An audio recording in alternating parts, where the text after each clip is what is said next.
नमस्कार दोस्तों, मैं आचार्य ध्यान आमी। एक साधिका का प्रश्न है। मैं उनकी ऑडियो यहाँ नहीं चला सकता क्योंकि मैंने उनसे पूछा नहीं, और बिना पूछे किसी के ऑडियो में पब्लिक में ऐसे देता नहीं। तो उनसे मैंने पूछा नहीं है, इसलिए जो उन्होंने शब्द मुझे बोले हैं ऑडियो में, उन्हीं शब्दों को मैं आपको बता रहा हूँ। हो सकता है ये आपके जीवन से जुड़ा हो, और हो सकता है इसी स्थिति में आप भी खड़े हो। साधिका ने पूछा है कि गुरुदेव, मैंने रात सपना देखा एक छोटे से बच्चे को, और उसकी नाभि भी अभी नहीं कटी है, नाभि भी उसकी जुड़ी हुई है, और बिल्कुल छोटा सा बच्चा। अब आप समझ सकते हैं, अभी अभी जस्ट पैदा हुआ होगा। मतलब उस साधिका ने ये देखा, और फिर उस साधिका ने देखा कि वो नदी से पार जा रहे हैं, और एक सिद्ध पीठ अर्थात जहां साधना हो रही है, जहां लोग सिद्ध होते हैं, ये सपना देखा। इस सपना देखने का अर्थ क्या है? क्या सब कुछ शुभ हो रहा है या सब कुछ अशुभ हो रहा है? अब हम समझने की कोशिश करते हैं। ठीक, यहां से हम चीजों को समझेंगे। एक आदमी जब मृत्यु के करीब पहुंचने लगता है, 5 साल पहले, जैसे 5 साल आगे मृत्यु होगी, तो उसकी वासनाएं ज्यादा बढ़ने लगती है। उसकी वासनाओं पे पकड़ ज्यादा हो जाती है। मेरा पैसा और पैसा, वासनाएं, और वो सभी चीजों को अपने कंट्रोल में करने की कोशिश करता है। जैसे जैसे मौत करीब आती है, वो सभी चीजों को कंट्रोल करने की कोशिश करता है, और फिर उसको मौत घटित हो जाती है। अब ये कंट्रोल करने की इच्छा इतनी तीव्र हो जाती है कि मौत घटने के बाद वो दोबारा जन्म लेता है इस कंट्रोल करने वाली इच्छा को लेकर। समझ रहे? ये एक साधारण व्यक्ति की मृत्यु है। अब आते हैं एक साधक की मृत्यु पे।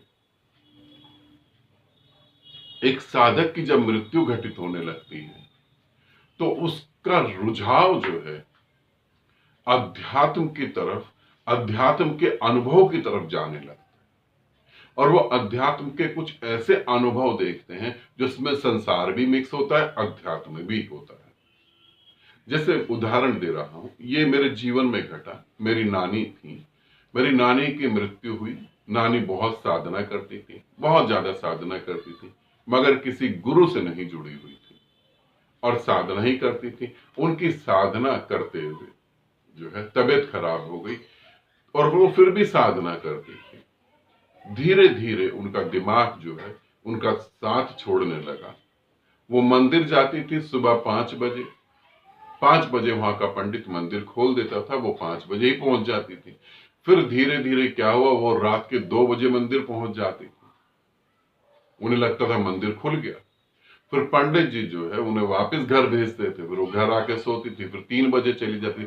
अब उनका रुझाव जो है मंदिर की तरफ, देवी देवताओं की तरफ ज्यादा होने लगा। अंतिम समय आया। अंतिम समय में जब नानी को शरीर छोड़ना था, तो उन्होंने 2-3 बार मुझे बुलाया, मगर हालात ऐसे थे मैं वहां नहीं जा सकता था। फिर अंतिम समय में मेरी नानी ने मेरे मामा को कहा कि बेटा, अब मैं शरीर छोड़ रही हूं, क्योंकि मेरे आसपास बहुत सारे साधु और संत आ गए हैं। वो छेने और मंजीरे बजा रहे हैं, कोई हारमोनियम बजा रहा है, कोई ढोलक बजा रहा है, और अब ये सब भजन गाते हुए मेरे मेरे पास हैं, और ये मुझे कह रहे हैं अब हमें आगे जाना है, तो इनके साथ में आगे जा रही हूं। अर्थात नानी की यात्रा पूरी नहीं हुई थी, उन्होंने शरीर छोड़ दिया। अब शरीर छोड़ने के बाद उन्होंने दूसरा जो जन्म लिया होगा, वहां पर बचपन से ही वो साधु संत या किसी ऐसे पिता के घर में गई होंगी जहां पर पिता ऑलरेडी ध्यान कर रहे होंगे। ध्यानियों के घर में, सन्यासियों के घर में गई होंगी, और वहीं से बचपन से उनकी साधना की यात्रा चालू हो जाएगी। इसी तरीके से बहुत सारे साधकों का जन्म होता है। जैसे मैं यहाँ अपने साधिकाओं के बारे में बता रहा हूं, 2 जनों का जिक्र करूंगा। एक आमीन सरिता। आमीन सरिता का बेटा है, वो 8-9 साल का बेटा है, और वो आमीन सरिता जितना समर्पित है और जितना गहरी साधना में उतर रही है, उनका बेटा जो है उससे भी ज्यादा वो समर्पित है। उससे भी ज्यादा। और मुझे पता है अगर उनका बेटा मेरे साथ अगर 20-21 दिन भी रह लिया, बस 20-21 दिन, ज्यादा नहीं, तो वो उस परम ज्ञान को उपलब्ध हो जाए। इतना, अब वो क्यों उपलब्ध हो जाएगा और क्यों इतना समर्पित है? हकीकत में उसकी मृत्यु भी इसी तरीके से घटित हुई है। अब दूसरी साधिका के बारे में मैं बात कर रहा हूं, आमीन उमा, जो जयपुर में है। उनकी एक बिटिया है जिसको मैंने आमीन राबिया नाम दिया। अब वो जब मेरे को मिली और मिलने से पहले ही वो इतना समर्पित हो गई। अब उनकी भी मृत्यु पिछले जन्म में इसी तरीके से हुई थी, और वो पैदा भी इन लोगों के घर में हुए, दोनों बच्चे, जहां ऑलरेडी साधना चल रही है, जहां धार्मिक विचार है। इसी तरीके से अब जिन साधिका का अनुभव और सपने की बात है उसको मैं आगे बढ़ाता हूं।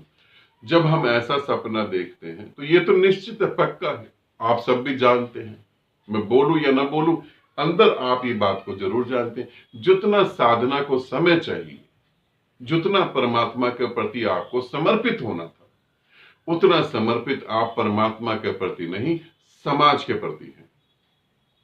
उतना समय जो साधना को ईमानदारी से देना चाहिए था, उतना समय आपने साधना को नहीं, समाज को दिया है। आप कह सकते हैं गुरुदेव आप झूठ बोल रहे हैं, आप मुझे डरा रहे हैं, आप सब कह सकते हैं, मगर रियलिटी अगर आप आंख बंद करके अपने आप से पूछे तो आपको आंसर मिलेगा कि मैं ठीक कह रहा हूं। आपने साधना को उतना समय नहीं दिया। अब आप बहाने बना सकते हैं, भाई काम ही ऐसा है, भाई जॉब ही ऐसी है, समय ही नहीं मिलता, बच्चों के लिए करना है, पति के लिए करना है, समाज के लिए करना है, आप बहाने बना सकते हैं। सच्चाई तो यह है आपने समय ही नहीं दिया। अब जैसे जैसे मृत्यु करीब आ रही है तो अस्तित्व जो है वो आपको ये बता रहा है कि दोबारा एक छोटे से बच्चे की तरह जन्म होगा, और बचपन से ही ऐसे किसी सिद्ध गुरु से, ऐसे किसी सिद्ध पीठ से आप जुड़ जाएंगे, और वहां से आप फिर साधना चालू करेंगे। और अगर उस जन्म में भी आपने यही गलतियां करी, क्योंकि जिनके बारे में बता रहा हूं ये पीछे गलतियां करके आए हैं। अगर आमीन सरिता के लड़के के बारे में बता रहा हूं, या उमा, आमीन उमा के बारे में बता रहा हूं, और भी कुछ बच्चे हैं उनके बारे में अगर बता रहा हूं, जैसे मेरे एक साधक है गुजरात में, जॉर्ज, ऐसे एक गुजरात में तो खैर कई सारे साधक हैं। एक साधक और हैं अहमदाबाद से जुड़े हुए, मगर वो लंदन में है, डॉक्टर उत्तम नाम है उनका, वो लंदन में है। इन लोगों ने यही गलती करी है कि अपनी साधना पिछले जन्म में पूरी नहीं करी, और पूरी ना करने के कारण अब ये इस तरीके से, और वहां पर फिर दोबारा वही गलती कर रहे हैं। तो मैं ये कहना चाहूंगा कि अब आप समझें कि आपका आने वाला जन्म तैयार हो रहा है। अब आप अगले जन्म में जाकर साधना करेंगे, फिर गुरु को ढूंढेंगे। अब ये एक अलग घटना है, ध्यान रखना, ये एक अलग घटना है। मेरे जीवन की एक छोटी सी घटना बताऊं ताकि तुम इसे समझ पाओ। मैं एक बार बैठा हुआ था, साधना कर रहा था, मेरे पापा बैठे हुए थे, मम्मी चाय बना के लाई और थोड़े बिस्कुट वगैरह थे, तो वो मेरे लिए भी चाय बना के लाई। तो मेरी मम्मी ने जब मेरे को चाय दी और बिस्कुट दिए, मेरे पापा ने पिया, और जब मम्मी ने बोला कि तुम उठो, ये चाय पी लो और बिस्कुट खा लो, मैंने कहा अभी मेरी कोई इच्छा नहीं है, मैं अभी नहीं खा सकता, मुझे भी खाना भी नहीं। साधना में था, नहीं खाया, छोड़ दिया। आधे घंटे बाद साधना से उठा तो मैंने कहा अच्छा वो चाय और बिस्कुट दे दो, तो उन्होंने कहा अब तो खत्म। पापा ने कहा अब तो आपको कल ही चाय और बिस्कुट मिलेगा, अब खत्म हो गया सब, जिस समय दिया था उस समय तुमने लिया नहीं, अब तुम मांग रहे हो, अब तुम इंतजार करो। इसे समझना, इस घटना को समझना। ये घटना मेरे साथ घटी इस तरीके से, मगर ये घटना सभी साधकों के साथ घटती है जिनको गुरु मिलता है। गुरु आदि शंकराचार्य कहते हैं, बिना परमात्मा के आशीर्वाद के गुरु कभी किसी को नसीब में नहीं होता। गुरु आदि शंकरा कहते हैं, शंकर कहते हैं, परमात्मा के आशीर्वाद से मनुष्य के शरीर में जो आत्मा है उसके अंदर परमात्मा की प्यास उठती है। परमात्मा के आशीर्वाद से, बिना आशीर्वाद से ये नहीं उठती।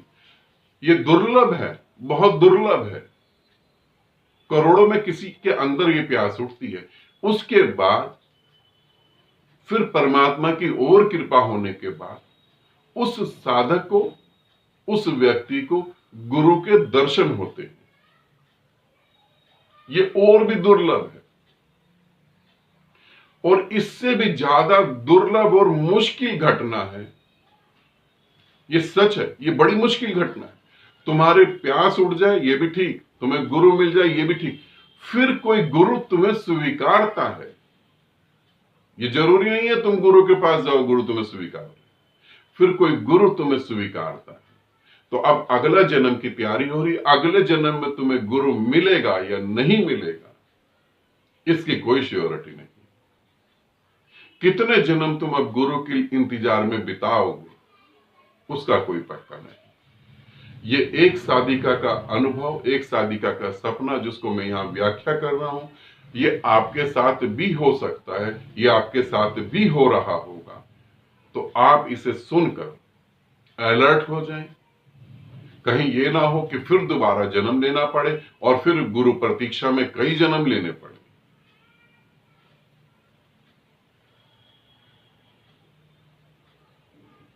संसार को तुम कितनी कोशिश कर लो पूरा करने की, पूरा नहीं कर सकते। संसार का स्वभाव अधूरापन है,